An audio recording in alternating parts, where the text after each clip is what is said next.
Hello दोस्तों, क्या हाल है आपके। आज की इस वीडियो में हम बात करने वाले बीटामेथासोन इंजेक्शन के बारे में। ये कॉर्टिकोस्टेरॉइड क्लास की मेडिसिन है, तो इसके काफ़ी ज़्यादा सीवियर साइड इफ़ेक्ट रहते हैं। तो इसको यूज़ करने से पहले आपको इसके बारे में जानना होना चाहिए, पता होना ज़रूरी होना चाहिए, क्योंकि अगर आप इसको ज़्यादा मात्रा में लगवाते हैं या फिर लेते हैं तो इसके आपको भारी नुकसान देखने को मिल सकते हैं।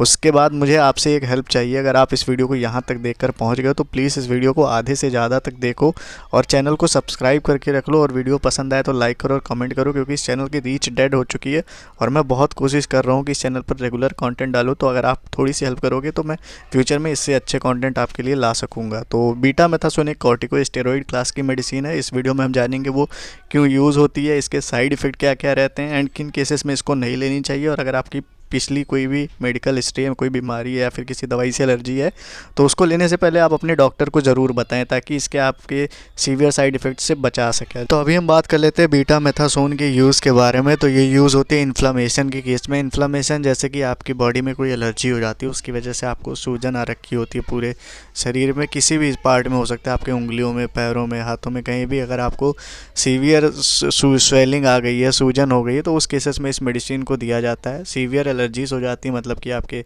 दाने निकल रहे हैं, छाले निकल रहे हैं, रेड रैशेस पड़ रहे हैं, आपकी स्किन लाल लाल हो रही है, या फिर छोटे छोटे दाने निकल आए, या फिर बड़े बड़े दाने निकल आए हैं, तो उन सारे केसेस में इस मेडिसिन को दिया जाता है। एड्रीनल प्रॉब्लम्स, मतलब आपकी बॉडी में एक ग्लैंड होती है एड्रीनल ग्लैंड, जो कि कुछ हार्मोन सिक्रीट करती है, तो डिसबैलेंस हो जाता है या फिर वो लेस हार्मोन सिक्रीट करती है, उसकी वजह से कुछ प्रॉब्लम्स आती है। तो उन सारी चीज़ों को ठीक करने के लिए यूज़। आर्थराइटिस आपकी जॉइंट से रिलेटेड प्रॉब्लम होती है, आपके जॉइंट्स में इन्फ्लेमेशन हो रखे होते हैं, उसकी वजह से सूजन आता है, पेन आता है, तो वो सारे केसेस में भी, मतलब जॉइंट्स पेन में भी इसको यूज़ किया जाता है। और ये मेडिसिन करती क्या है, बेसिकली एक कॉर्टिकोस्टेरॉइड कैटेगरी की मेडिसिन होती है। तो स्टेरॉइडल मेडिसिन क्या करती हैं, आपकी इम्यून सिस्टम को लो कर देती हैं, आपकी बॉडी की इम्यूनिटी को सप्रेस कर देती हैं, जिसकी वजह से अगर आप उसको ठीक करने के लिए कोई दूसरी मेडिसिन ले रहे हो तो वो कम डोज में भी ज़्यादा काम करती है। मतलब कि आप किसी ताकतवर इंसान को आप नहीं मार पा रहे हो, बट उसके अगर आप ताकत ही कम कर दो तो उसको कोई बच्चा भी मार के चला जाएगा। ठीक उसी तरीके से कॉर्टिकोस्टेरॉइड मेडिसिन आपकी बॉडी में इम्यून सिस्टम को लो कर देती है, जिसकी वजह से आपकी बॉडी कम उस पर रिएक्ट करती है। तो अगर आप कोई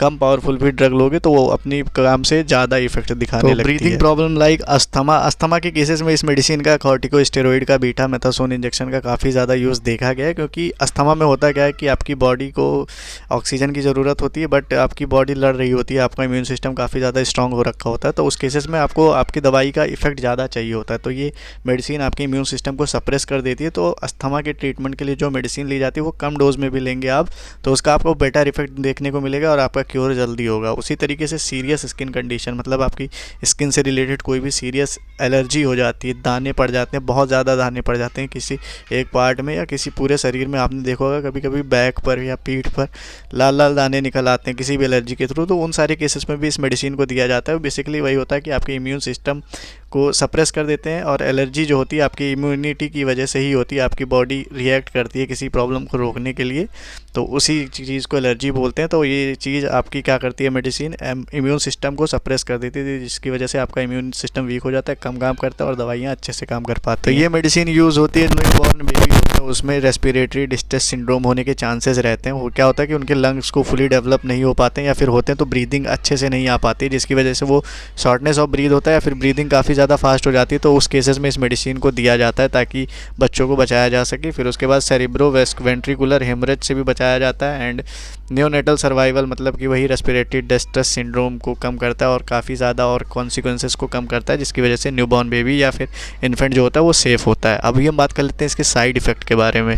तो अभी हम बात कर लेते हैं इसके साइड इफ़ेक्ट के बारे में। तो जैसे कि आपकी इम्यूनिटी वीक होगी तो आपकी बॉडी समझ लीजिए कमज़ोर हो गई है, आप काफ़ी ज़्यादा एलर्जिक हो जाएंगे सारी चीज़ों के, आपको किसी भी चीज़ की कभी भी एलर्जी हो सकती है, आप बीमार पड़ जाएंगे, आपको दाने निकल आएंगे, या फिर कोई अदर प्रॉब्लम आपको देखने को मिल सकती है, जैसे कि ब्लड शुगर लेवल बढ़ जाएगा। जैसे आपकी इम्यूनिटी वीक हुई है तो आपका इनडायरेक्टली आपका बॉडी मेटाबॉलिज्म कम होगा, तो आपकी बॉडी में ग्लूकोज स्टोर्ड होंगे, तो वो आपका ब्लड शुगर लेवल बढ़ाएंगे। उसी तरीके से आपका वेट गेन हो सकता है, स्टेरॉइड लेने से आपका वेट गेन हो सकता है, क्योंकि आपकी बॉडी का मेटाबॉलिज्म काफ़ी ज़्यादा घट जाता है, आपको स्वेटिंग देखने को मिलेगी। तो इस तरीके के साइड इफेक्ट आपको देखने को मिल सकते हैं। बेसिकली आपकी इम्यूनिटी वीक हुई तो आपकी पूरी बॉडी वीक हुई। तो इस मेडिसिन को सिर्फ सीवियर केस में ही प्रिस्क्राइब किया जाता है, नॉर्मली या फ्रीक्वेंटली नहीं दिया जाता है। तो इसको लेने से पहले ज़रूर देख लें अगर आप किसी सीवियर कंडीशन में है या फिर आपको इस मेडिसिन की ज़रूरत है, अपने डॉक्टर से कंसल्ट करके ही इस मेडिसिन को लें।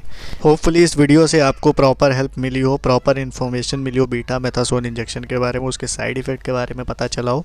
तो ये सारी चीज़ें अगर आपको अच्छी लगी हो या फिर पसंद आई हो, वीडियो इन्फॉर्मेटिव लगी हो, तो आप हमारे चैनल को सब्सक्राइब कर सकते हैं।